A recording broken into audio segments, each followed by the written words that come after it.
Good morning, everybody. How you doing today?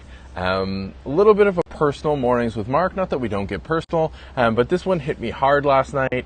And while I was recovering, I said, you know what, this is going to make a great topic for tomorrow's show. What I want to talk to you today is about updating assumptions and mental models. And the reason why this one has a personal tie is because last night I was playing in my Monday night semi-competitive basketball league. I am the oldest person in the league, I think, by far. And last night was one of those games when it really hit me.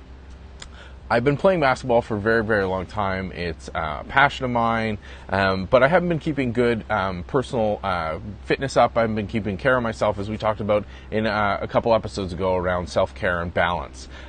So I'm lagging a bit on the court. Well, a bit is generous. I'm lagging quite a bit on the court, and I'm playing with people half my age. And it hit me last night. Like, I still understand the game. I know the dynamics. I can see things that are about to happen, like any good player can, nice good around quotes. But I can see as the game's unfolding. I understand the dynamics. I understand the tendencies, the trends. The problem is I can't do a damn thing about it because my fitness is not there, because my age, I've lost a few steps, and I just don't have the level of practice I used to. But mentally, my model is still of younger Mark. My reality is old man Mark, out of shape old man Mark, slow, out of shape old man Mark. But that doesn't line up with my mental model. So I'm out on the court in the middle of a dynamic game. There's 9 other players on the court. Things are moving back and forth, and I'm playing with an outdated mental model of my capability. I have a great model of the game, but an outdated one of my capability. And the reason why, as I was icing my knees down last night, why I thought this would make a great topic for the show, is because I think this happens all the time in cybersecurity. We make proclamations, we make policies, we set up security controls, and we just leave them, or we monitor them and assume that they continue to be appropriate. Yet, things change all the time in the environments we're defending.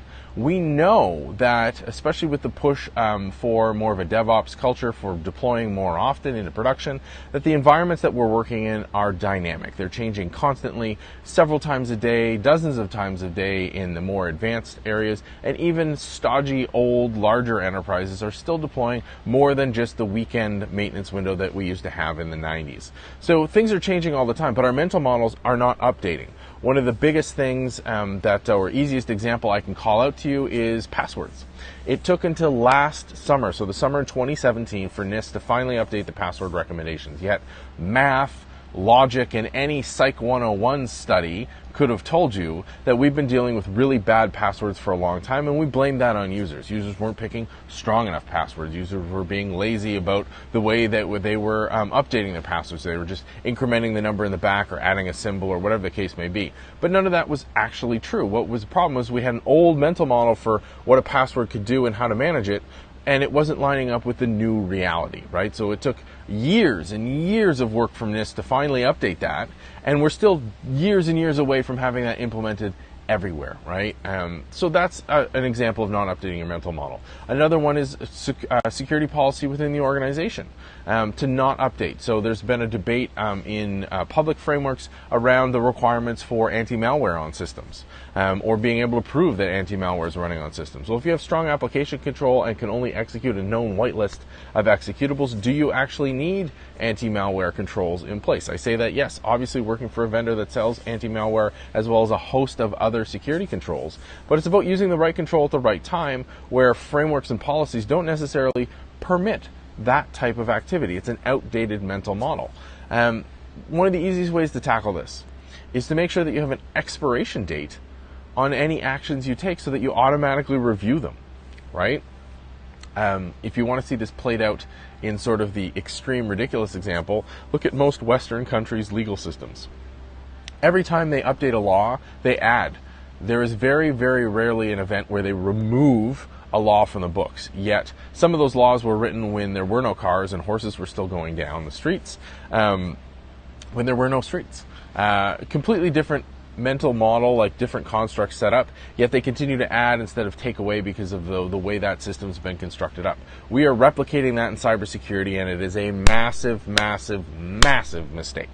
We need to constantly update things, put reasonable deadlines on your policies. If you create a policy, it should be reviewed at least every year, if not every quarter, to make sure that it's still valid, that it's still that mental model that policy was constructed on, those assumptions it was based on, still hold true. And the thing is reviewing it is not a huge amount of work. Once you've done the work to get a policy or a control in place, reviewing that it's still effective and appropriate should be relatively quick. Like, hey, is this still doing the job we think? Yes. Well, yes, it is, but not nearly as effectively. No, it's not. Okay. If it's not, then you need to start to another review process to make sure that there's something appropriate that you can actually start to roll out. But the most of the time, you're going to say, you know what, we have an internet policy that says our users shouldn't be downloading new executables without at least putting them in a sandbox first. Does that still make sense? Yes. Is it effective? Well, let's ask that question next. There's this requirement is there. I think the problem is that a lot of our systems don't allow for that to be easy. There's no simple system that says, hey, this document should be reviewed every 3 months, every 4 months, every 6 months, whatever the case may be.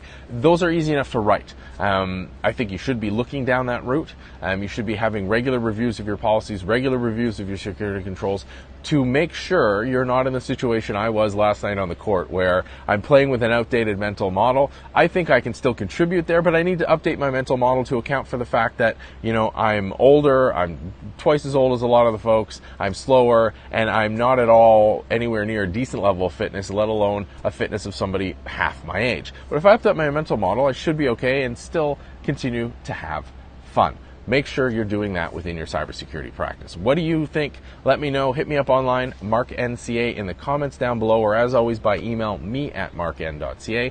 How do you keep your security controls, your security policy, your approach to cybersecurity fresh? How do you make sure that you're not the old guy slogging it up and down the court? Have a great day. We'll talk to you online, and we'll see you on the show tomorrow.